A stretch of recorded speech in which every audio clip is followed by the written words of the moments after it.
Hello, I'm Mary V. Today, let's talk about a different approach to vibrato. So everyone is familiar with shaking their foot. And when you shake your foot, it's a familiar feeling. It becomes almost automatic. And it's a bit like this. And the foot, it can be big and it can get very small.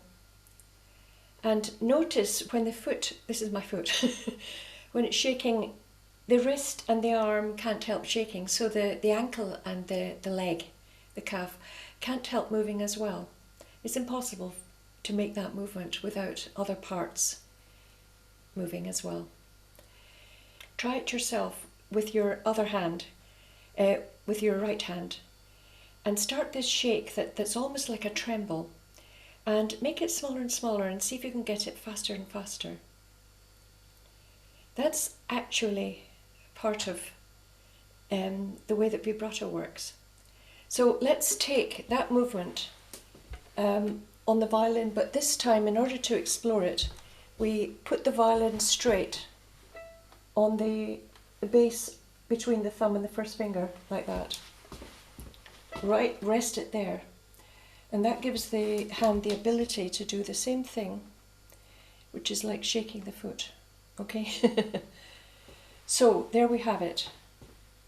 We just allow it to become automatic and we make it bigger, like shaking the foot with impatience, or we make it much smaller, much, much smaller.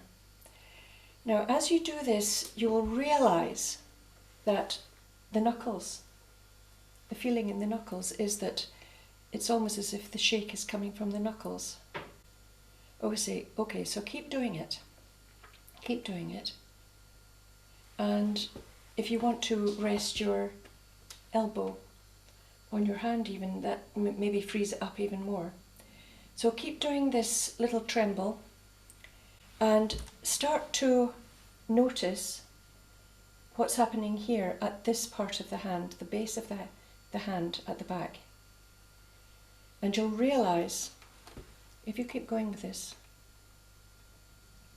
that a lot of the movement is coming from here and travelling up. That's why you can feel the knuckles. And the great thing is you're not moving your fingers yet, so you can feel what's happening at the back of the hand. Now, the reason that is important is, let's go back to the foot shaking. If you actually realize what's happening, it's really coming from the back of the hand, the movement. Okay? Now that is where vibrato comes from, whether you use an arm vibrato or a wrist vibrato. And it's quite possible that if your wrist is very rigid and your arm is very rigid because you're trying to do arm vibrato, that you're actually preventing the wrist from moving, because the wrist must move. There must be a movement even in arm vibrato, do you see? It's like a little bit like this, right? The arm, if it's rigid, it doesn't allow any impulse to go through the knuckles into the fingers. Okay? So this is a different way of thinking of it, because it may be that your vibrato is very slow, or your fingers are very slow. So by not moving your fingers and exploring the other parts of what needs to be moving and what you need to be aware of, you can, if you examine it, you can unlock it and do yourself a great big favour by getting all these parts to start moving in the correct way. So let's go back to our foot shaking and our little tremble. And we can see that the important part of the movement is actually all in the back of the hand, travelling up the arm, through the wrist, and up to the back of the hand, and through these knuckles, and then into the fingers, and that's the movement there. And you can't really tense up doing this. This is a great exercise to get the awareness in the right place.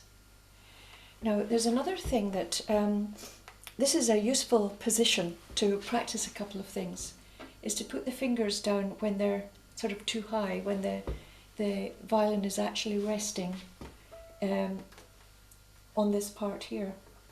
Because if you put your fingers down and you can actually do the foot shake at the same time, it makes you aware of the flow going right down. Whereas somehow if you're engaging your thumb normally and there's a space down here, you know, sometimes you're not aware of that. It's sort of obscured. So this is a way of clarifying what actually happens during vibrato. If you can just put your fingers down from above and do the little foot shake, it's almost like an automatic movement. It's incredibly helpful because you can actually start being aware of things and start moving a little bit faster in a sort of tremolo type of way, you know, without really that much muscular effort, which obscures, you know, the feeling of being able to know what's going on. So it's a great exercise to actually have a look and start exploring to see what's happening with the rest of your arm without having to look at it through the filter of the fingers going down, the vibrato going down, all this pressure. I mean the pressure of pressing on the string without having to press on the string. I've seen a lot of people being helped by putting their hand up like that and thinking about the foot shake. In fact, go back, sit down and have a look at your foot shake and see how it works and whether one foot is able to shake faster than the other. A lot of people find that as well. In fact, I can shake my hands faster with the right hand than I can with the left hand if I'm sort of pretending to do a foot shake. Because this one is so used to sort of functioning in a certain way that the muscles aren't as free. So it's a very, very good exercise to do, to just free everything up and get the sort of tremolo and a flow going in the correct parts of the arm. Okay, so I'm practicing my foot shake. Okay, so and in the right hand it's much, much freer. Okay, so that's a very interesting thing and quite revealing.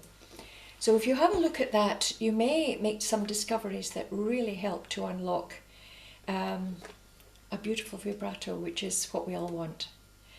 So good luck with your practice, and I'll say bye-bye for now. Bye.